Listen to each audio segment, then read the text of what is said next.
Rasulullah SAW pernah bersabda, kullu ibni Adam khata'un wa khairul khata'ina at-tawabun. Setiap anak Adam pasti melakukan kesalahan, selalu melakukan kesalahan. Wa khairul khata'ina, dan sebaik-baik orang yang melakukan kesalahan, at-tawabun, yang mau bertobat. Maka jadi memang Ibnu Adam itu manusia ini kok senantiasa berbuat kesalahan. Wong nun sewu tidak melakukan apa-apa saja bisa bersalah. Maksudnya apa? Diem itu bisa bersalah, Bapak sekalian. Misalkan apa? Misalkan kita diem ketika kemungkaran terjadi, bisa bersalah. Kita tetap diam ketika adzan berkumandang, itu bisa salah. Artinya dosa dan kesalahan itu tetap pasti akan kita lakukan meskipun kita sedang dalam keadaan diam tersebut. Maka ampunan Allah itu sangat kita butuhkan. Maka orang yang paling baik ya adalah orang yang melakukan kesalahan, kemudian tawabun, menjadi orang yang bertobat, kemudian bertobat atas kesalahan tersebut. A'udzubillahi minasyaitonirrajim. Bismillahirrahmanirrahim. Assalamualaikum warahmatullahi wabarakatuh. Innal hamdalillah nahmaduhu wa nasta'inuhu wa nastaghfiruh wa na'udzu billahi min shururi anfusina wa min sayyiati a'malina. May yahdihillahu fala mudilla lahu wa may yudlilhu fala hadiya lahu. Asyhadu an la ilaha illallah wahdahu la syarika lahu wa asyhadu anna Muhammadan 'abduhu wa rasuluh la nabiyya wa la rasula ba'dah. Qala Allah Ta'ala fi kitabihil karim, a'udzu billahi minasyaitonir rajim. Ya ayyuhalladzina amanu ittaqullaha haqqa tuqatih wa la tamutunna illa wa antum muslimun. Wa qala Rasulullah sallallahu alaihi wasallam, fa inna astaqal hadits kitabullah wa khairal hadi hadi Muhammad sallallahu alaihi wasallam wa syarrul umuri muhdatsatuha wa kullu muhdatsatin bid'ah wa kullu bid'atin dhalalah wa kullu dhalalatin finnar. Shadaqallahul azim wa shadaqa rasulul karim. Bapak Ibu yang dirahmati Allah Subhanahu wa taala, alhamdulillah rabbil alamin, puji syukur kepada Allah Subhanahu wa taala atas karunia-Nya sehingga pada malam Jumat kali ini alhamdulillah kita dapat dipertemukan oleh Allah Subhanahu wa taala kembali dalam kajian malam Jumat kita. Insyaallah malam hari ini adalah malam penuh berkah. Insyaallah malam Jumat itu malam penuh berkah. Maka kami tidak lupa untuk mengingatkan kepada Bapak Ibu sekalian bahwa ada sunnah-sunnah di hari Jumat yang paling tidak harus kita jalankan. Yaitu adalah salah satunya adalah membaca surat Al-Kahfi. Surah yang memang dianjurkan oleh Rasulullah SAW untuk dibaca ketika Yaumil Jum'ah. Perlu kita ingat bahwasanya Islam itu kebanyakan harinya adalah hari-hari yang berdasarkan Qamariyah, berdasarkan bulan. Jadi mulai maghrib niku sudah termasuk hari Jumat. Jadi sunnah membaca Al-Kahfi itu meskipun dalam hadisnya adalah di hari Jumat, malam Jumat seperti ini sudah menjadi sunnah juga, sudah dapat pahala sunnah insyaallah. Jadi tidak harus di hari Jumat siang, tapi pada malam Jumat seperti ini juga sudah termasuk Jumat insyaallah. Selain itu juga sunnah-sunnah yang lain, banyak bersolat kepada Rasulullah SAW juga harus selalu sampaikan kepada beliau, apalagi di momen malam Jumat seperti ini yang memang sunnah juga untuk memperbanyak sholawat kepada Rasulullah SAW. Itu. Bapak Ibu rahmati Allah, alhamdulillah pada pertemuan kali ini insyaallah kami akan menyampaikan masih sama dari kitab yang sama, yaitu adalah hadis Arba'in, kitab hadis Arba'in Imam Nawawi, kumpulan 40-an hadis yang insyaallah sahih, insyaallah pilihan seperti itu. Pada kali ini insyaallah kami akan menyampaikan hadis ke-42. Ini adalah urutan hadis paling terakhir dari hadis Arba'in Nawawi. Sebelumnya saya mohon maaf sekali lagi kalau tidak urut nih, pembahasannya mboten urut. Kemarin sudah 10, kemudian kok 9, sekarang malah lompat lagi ke 42. Karena kami memandang bahwa yang dibahas di hadis-hadis ini tuh sangat luar biasa, maka kami lompat dulu ke 42. Hadisnya ini adalah tema besarnya adalah luasnya ampunan Allah Ta'ala. Jadi begitu luas, begitu mudah ampunan Allah Subhanahu wa taala. Hadisnya an Anas bin Malik radhiyallahu anhu qala, dari Anas bin Malik radhiyallahu anhu bahwasanya beliau berkata, sami'tu Rasulullah sallallahu alaihi wasallam yaqulu, saya mendengar Rasulullah sallallahu alaihi wasallam bersabda, qala Allah Ta'ala, bahwa Allah pernah berfirman, ya ibnu Adam, innaka ma da'autani farajatani ghafartu laka ala ma kana minka wala ubali. Allah Ta'ala berfirman, ya ibnu Adam, wahai anak Adam, innaka ma da'autani, sesungguhnya selama kamu masih berdoa kepadaku, kata Allah, warajautani, dan kamu kembali kepadaku atau berharap kepada Allah, ghafartu laka, maka aku akan ampuni dosa-dosamu, ala ma kana minka wala ubali, yang telah lalu, dan aku wala ubali, dan aku tidak mempedulikannya lagi. Maksudnya mempedulikan dosa-dosamu tadi. Itu. Ya ibnu Adam, kemudian dilanjutkan, ya ibnu Adam, wahai anak Adam, lau balaghat dunubuka ana samai summa astaghfartani ghafartu laka. Wahai anak Adam, seandainya dosa-dosa kalian itu ana sama sampai memenuhi langit, summa istaghfartani, kemudian kamu memohon ampun kepadaku Allah, ghafartu laka, maka akan aku ampuni dosamu. Ya ibnu Adam, wahai anak Adam, kemudian lanjutannya nggih, ya ibnu Adam, wahai anak Adam, innaka law ataitani biqirabil ardi khotoya summa laqitani la tusyrik bi syai'an ataituka biqirabiha maghfiratan. Wahai anak Adam, innaka law ataitani biqirabil ardi, ya, jika kamu mendatangiku dengan dosa yang seluas, ya, atau sebesar bumi, ya, qirabil ardi khotoya, dosa seluas bumi, summa laqitani, ya, kemudian kamu menemui aku, maksudnya berdoa kepada Allah, ya, la tusyrik bi syai'an, dan tidak mensekutukan aku dengan sesuatu apapun, la aitaituka biqirabiha maghfiratan, maka aku akan datang dengan ampunan yang seluas bumi juga. Rawahu Tirmidzi, hadis ini riwayat Tirmidzi, wa qala haditsu hasan sahih. Diriwayatkan oleh Tirmidzi dan hadis ini adalah hasan sahih. Bapak Ibu yang dirahmati Allah, sebelum saya menjelaskan hadisnya ini, saya akan jelaskan dulu.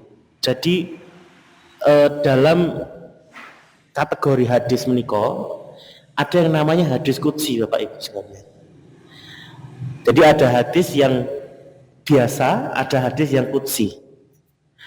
Hadis qudsi ini kenapa? Hadis qudsi itu adalah hadis, ya, yang maknanya itu dari Allah, namun lafadznya dari Rasulullah. Bedanya dengan Al-Quran, ini sama-sama dari Allah semuanya, sama-sama dari Allah semuanya. Bedanya dengan Al-Quran, kalau Al-Quran niku lafadznya dan maknanya semua dari Allah. Jadi tulisannya, melafadzkannya, kemudian maknanya itu semuanya dari Allah. Jadi sejak dari Lauhul Mahfud sampai disampaikan kepada manusia di dunia niku sami sedanten. Bismillahirrahmanirrahim. Alhamdulillahirabbil alamin. Arrahmanirrahim. Maliki yaumiddin niku nggih sami. Sejak dari Lauhul Mahfud sampai ke dunia. Kata. Bedanya dengan hadis qudsi, kalau hadis qudsi menika maknanipun saking Allah. Maknanya itu dari Allah. Artinya apa istilahnya matan tujuannya atau maksudnya itu dari Allah. Tapi kemudian lafadznya atau bahasannya itu adalah bahasa Rasulullah. Katen.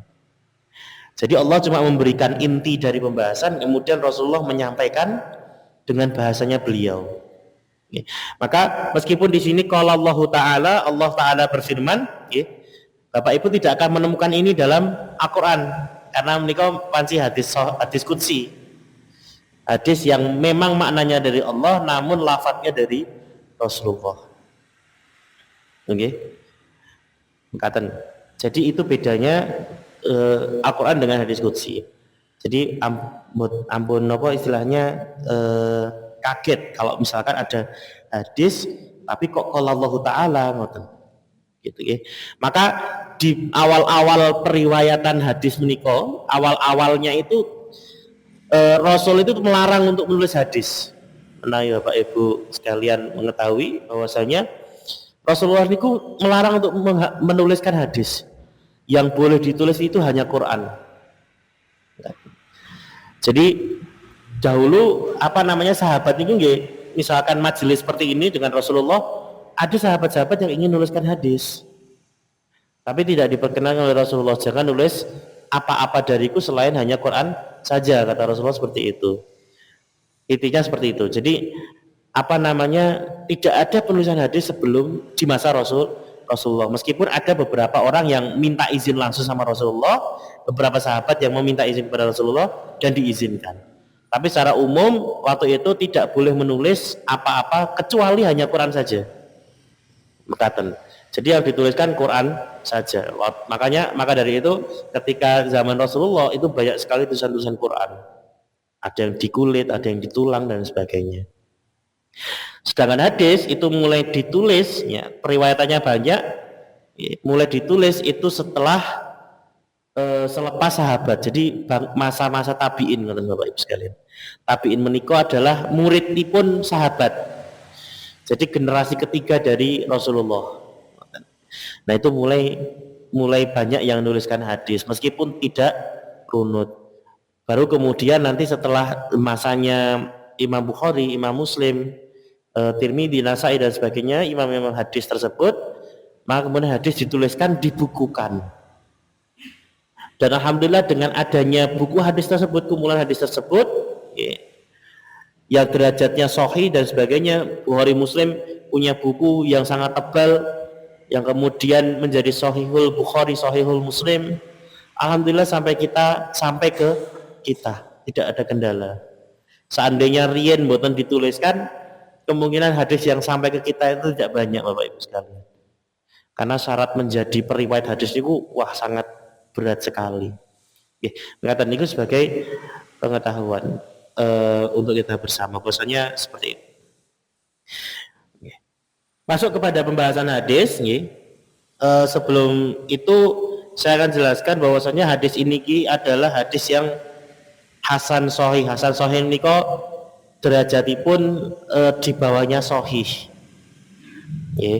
Hasan Sahih ini kok derajatipun di bawah Sahih. Kalau Sahih niku adalah derajatnya itu ya riwayatnya banyak, kemudian betul semua. Yang lebih tinggi daripada Sahih wonten namanya adalah mutawatir. Nek mutawatir niku sampun boten saged dipalsukan karena saking banyaknya yang meriwayatkan. Jadi sampun kathah sanget sing menulis gampangane ngoten nggih. Sudah banyak yang menulis. Itu mutawatir. Bawahnya sahih, nah bawahnya adalah hasan. Hasan menika sahih cuman meriwayatnya sedikit, hanya 1 atau 2 jalur saja. Bahkan dalam keterangan kitab lain dikatakan hadis niki adalah hadis yang gharib. Gharib niku asing. Asing niku karena ingkang meriwayatkan menika namung setunggal, jalurnya cuma satu. Jadi tidak ada alternatif lain. Ngoten. Tapi beberapa ahli hadis mengatakan di sini insya Allah sahih ya, tidak ada keraguan, derajatnya hasan. Bapak Ibu yang dirahmati Allah, kita akan masuk kepada pembahasan terlebih dahulu, yaitu dari Anas ibnu Malik radhiyallahu anhu, Anas bin Malik radhiyallahu anhu, ya, berkata bahwa sekolah sami itu Rasulullah SAW yaqulu, bahwa Rasulullah SAW pernah bersabda, qala Allah Ta'ala, bahwasanya Allah telah menyampaikan kepadaku, bahwasanya Allah telah berkata kepadaku, ya ibnu Adam, wahai anak Adam, maksudnya manusia keseluruhan, ya, terkhususnya adalah kaum muslimin, kata, innaka ma da'autani wa rajautani ghafartu laka ala ma kana minka wala ubali. Apabila atau seandainya selama kamu masih berdoa kepadaku, ya, wa rajautani, dan berharap, ya, berharap kepadaku, maka ghafartu laka ala ma kana minka, maka akan aku ampuni dosa-dosa yang telah lalu darimu. Wala ubali, dan aku tidak akan lagi mempedulikan atau tidak akan lagi mengungkit-ungkit dosa-dosa tersebut. Dari kalimat pertama menikah dapat ditegaskan bahwasanya setiap manusia itu pasti punya dosa. Setiap manusia itu punya dosa, punya kesalahan. Maka kebutuhan akan ampunan Allah itu sangat besar sekali. Tidak ada insya Allah yang tidak pernah melakukan kesalahan ataupun dosa. Bahkan Rasulullah SAW pun pernah beberapa kali melakukan kesalahan atau dosa. Bedanya dengan kita, kalau Rasulullah itu sebelum melakukan kesalahan atau seketika melakukan kesalahan langsung diingatkan oleh Allah. Bedanya kita dengan Rasul, dengan para nabi itu seperti itu. Karena memang para nabi itu pilihannya Allah. Terus misalkan dalam surat Abasa menikah juz 30, Abasa itu asbabun nuzulnya adalah ketika itu Rasulullah pernah mengabaikan salah seorang sahabat yang buta, yang punya kelainan, yaitu adalah tidak bisa melihat, yaitu namanya adalah Abdullah bin Umi Maktum. Ketika itu Rasulullah sedang bersama pembesar-pembesar Quraisy. Kemudian datanglah Abdullah bin Umi Maktum tadi datang ke Rasulullah untuk minta petunjuk. Jadi waktu itu ingin masuk Islam seperti itu. Maka Rasulullah sempat mengabaikan Abdullah bin Umi Maktum, sempat. Tapi kemudian langsung diingatkan oleh Allah dengan surat tersebut, Abasa wa tawalla an ja'ahul a'ma, dan seterusnya. Maka kemudian setelah itu Rasulullah bertobat, kemudian langsung menemui Abdullah bin Umi Maktum untuk menyambutnya. Jadi bentene kita dengan para rasul adalah, kalau para rasul itu langsung diingatkan oleh Allah seketika itu juga ketika melakukan kesalahan. Sedangkan kita manusia biasa itu melakukan kesalahan dan kadang kita tidak menyadarinya. Maka kebutuhan kita akan ampunan Allah itu sangat besar. Bahkan Rasulullah sendiri itu juga mengakui bahwa beliau itu juga butuh ampunan, meskipun beliau itu adalah orang yang tidak pernah melakukan dosa atau diampuni dari dosa-dosa. Rasulullah SAW pernah bersabda, kullu ibni Adam khata'un wa khairul khata'ina at-tawabun. Setiap anak Adam pasti melakukan kesalahan, selalu melakukan kesalahan.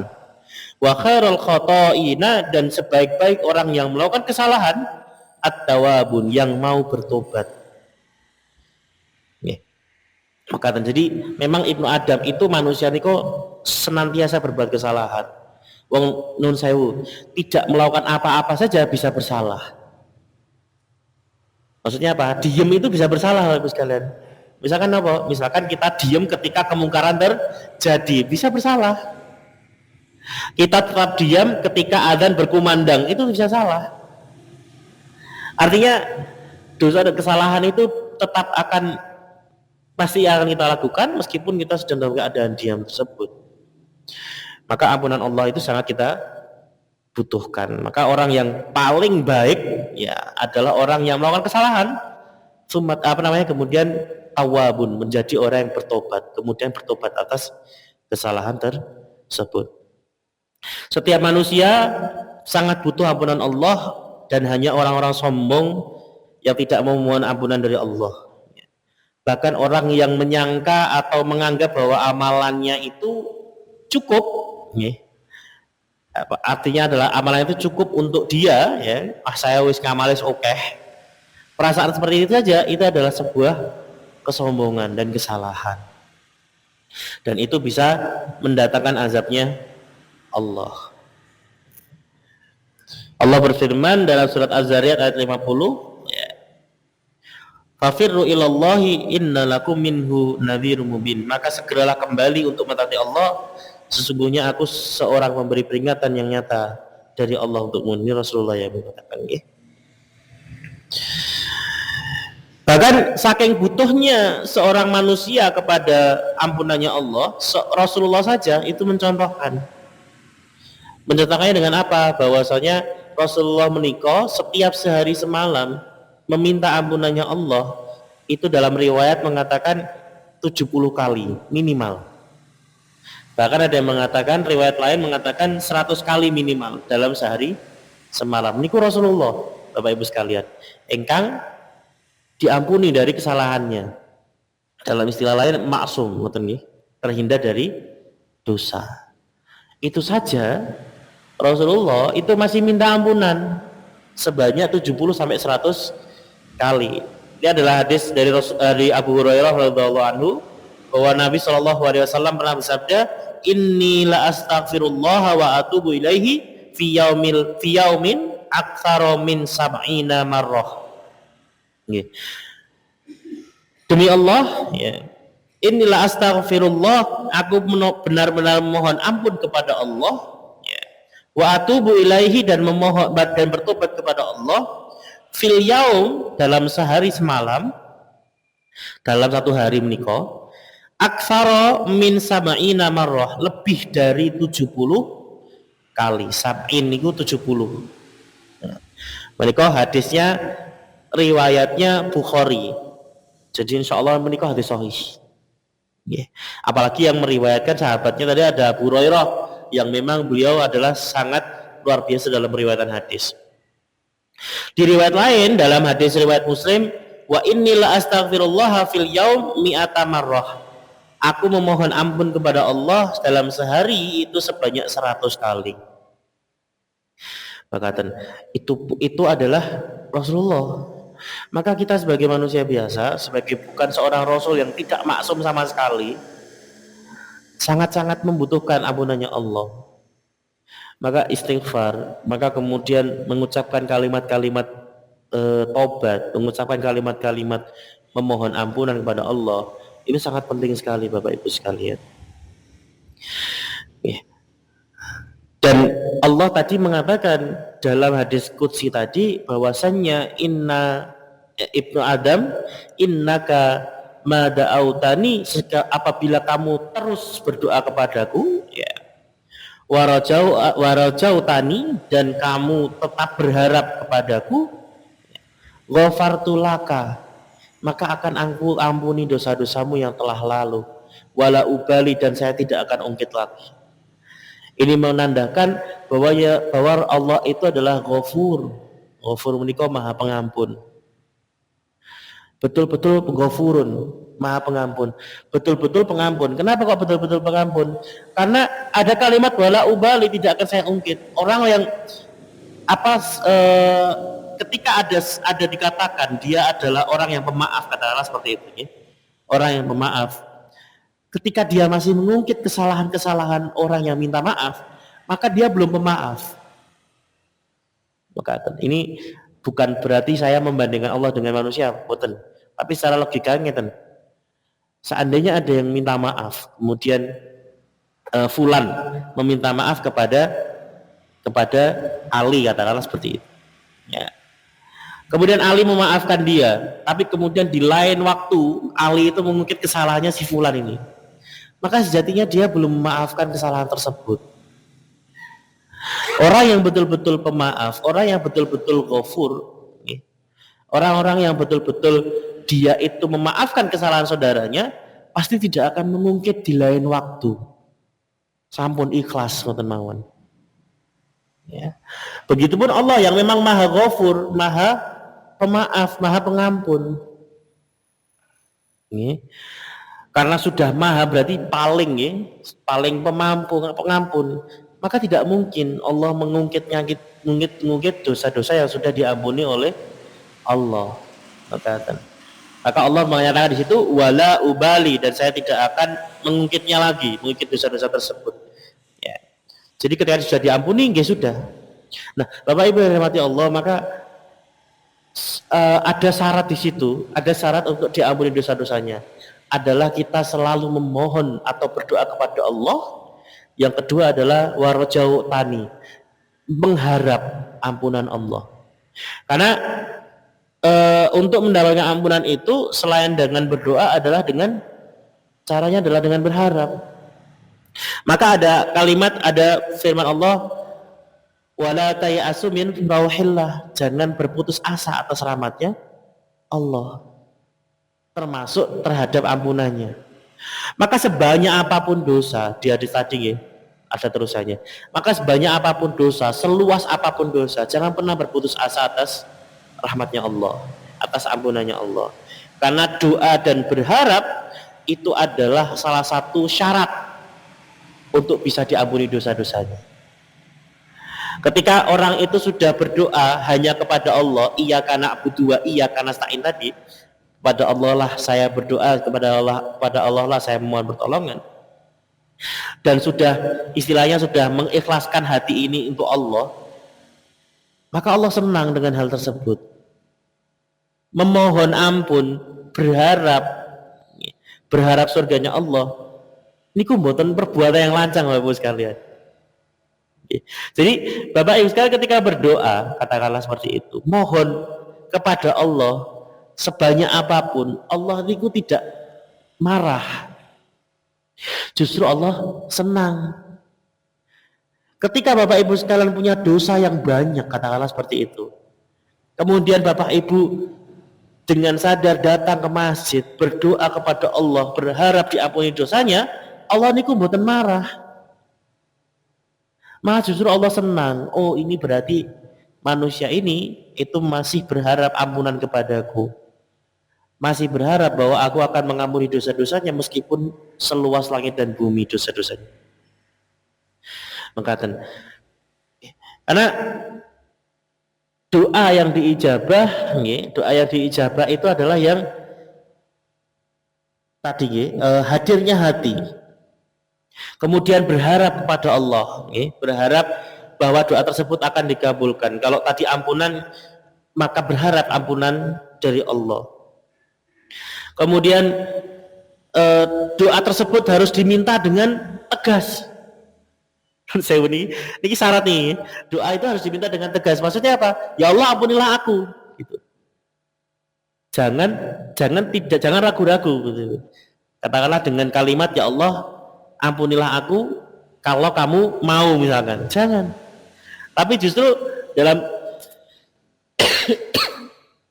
beberapa keterangan di sini, dalam keterangan hadis ini, itu doa itu harus dikatakan dengan tegas.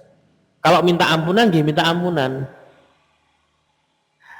Maka kalimat-kalimat doa meminta ampunan tersebut itu selalu tegas.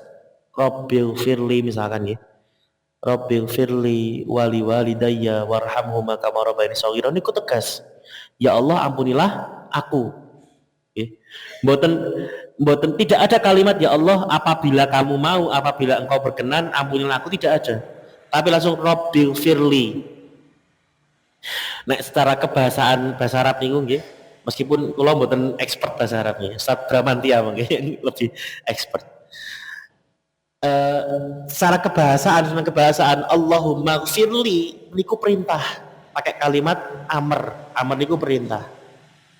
Tapi karena posisinya kita sebagai hamba, yang kita mintakan doa adalah di atas, maka bukan perintah, tapi permohonan. Permohonan. Nah, tapi karena memakai kalimat perintah, jadi kesannya sangat tegas. Allahumma firli, ampunilah aku, wali walidaya, dan orang tuaku, dan seterusnya dan seterusnya. Ya. Bahkan dalam doa yang disampaikan oleh Nabi Adam ketika diturunkan ke bumi, Rabbana dholamna anfusana, itu jelas, tegas semuanya. Rabbana dholamna anfusana, saya telah mendolimi diriku sendiri. Ya. Wa ilam taghfir lana, dan jika engkau tidak mengampuni aku, ya, ya, Rabbana dholamna anfusana wa ilam taghfir lana wa tarhamna, ya, dan tidak memuliakan kue, tarhamna. Kalau artinya salah saya mohon maaf ya. Lanakunanna minal khasirin, maka saya termasuk orang yang rugi. Ini kan tegas Bapak sekalian. Kalau engkau tidak mengampuniku, jadi betul-betul minta ampunannya Allah, ngoten. Bukan sesuatu yang ragu-ragu. Ngoten. Artinya memang doa ini harus yang istilahnya apa ya? Jelas dan tegas. Kalau minta ini ya minta ini. Kemudian tidak tergesa-gesa, tidak terburu-buru. Maksudnya tidak terburu-buru niku adalah tidak terburu-buru agar doa tersebut diijabah oleh Allah. Itu jangan terburu-buru. Okay.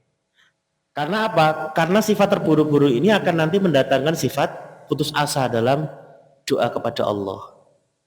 Jadi ketika kita berdoa, yang pertama adalah menghadirkan hati, tentu saja. Doa menikah dari hati, Bapak Ibu sekalian.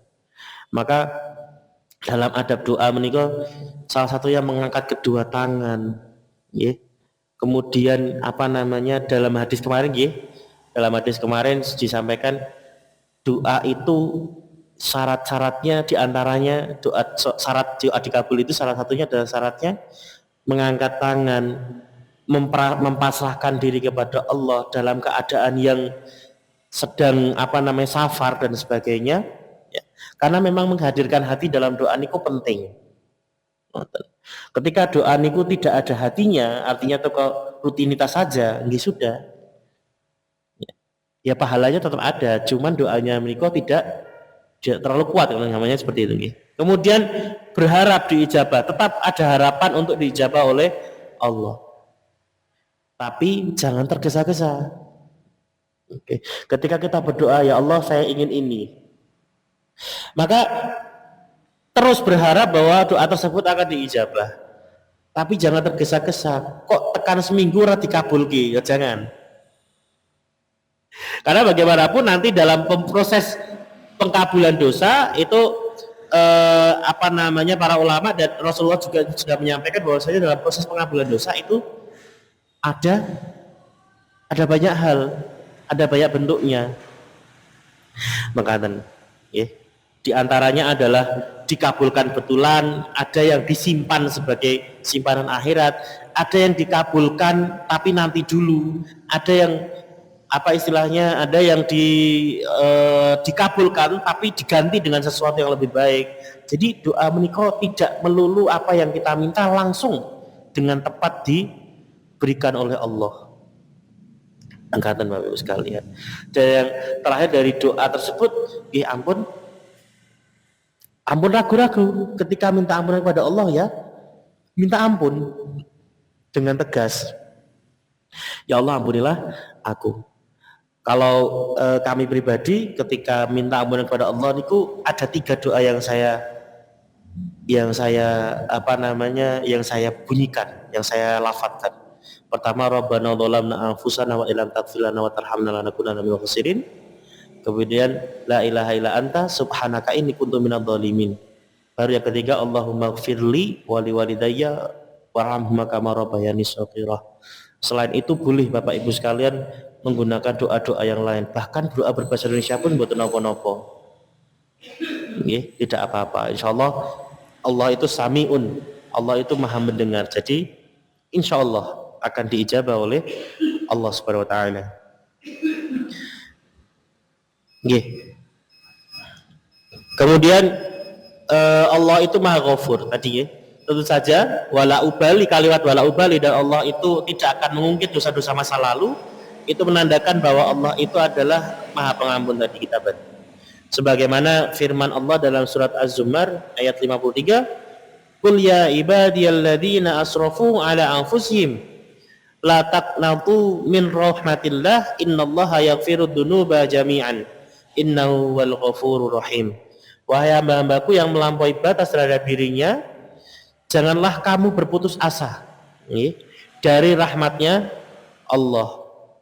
La taqnatu min rahmatillah. Mohon maaf. Wa la taqnatu min rahmatillah. Dari rahmatnya Allah. Innallaha yaghfirud dzunuba, sesungguhnya Allah mengampuni dosa-dosa semuanya.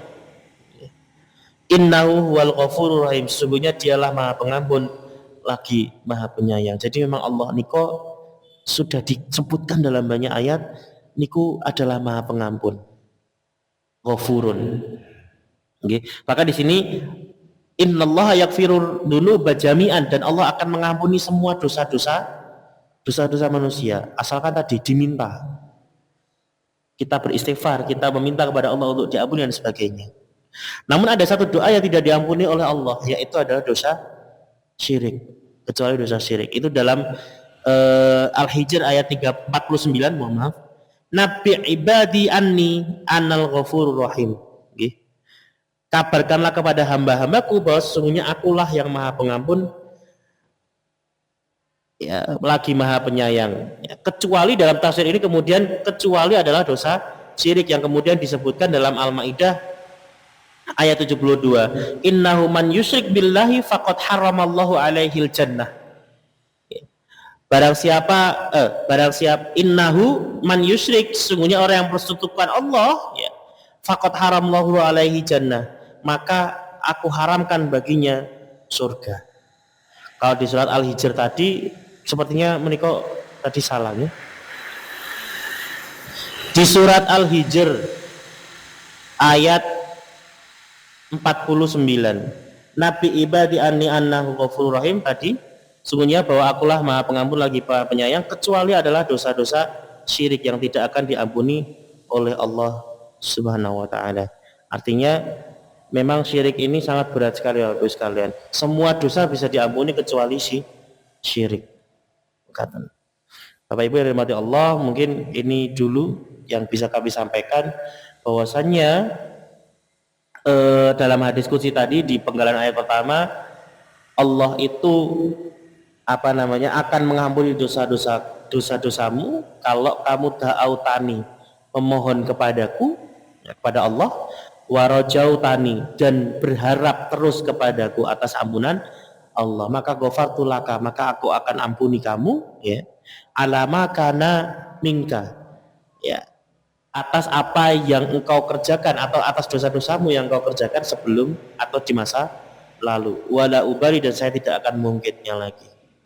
Di sini ada banyak makna, di mana makna doa itu harus seperti apa. Kemudian Allah itu Maha Pengampun. Kemudian kita tidak boleh berputus asa atas rahmatnya Allah, meskipun dosa-dosa kita itu setinggi langit, seluas langit, dan bahkan seberat bumi. Maka nanti akan diteruskan, akan dijelaskan penjelasannya itu di kalimat selanjutnya atau di paragraf selanjutnya tentang hadis ini. Hadisnya masih panjang. Insyaallah kita akan berjumpa kembali untuk membahas hadis ini. Mungkin ini dari kami ya pada pertemuan kali ini. Apabila ada kurangnya kami mohon maaf. Apabila ada lebihnya, maka itu datangnya dari hidayah Allah Subhanahu wa taala. Aku qouli hadza wa astaghfirullah li wa lakum wa billahi taufiq hidayah. Assalamualaikum warahmatullahi wabarakatuh.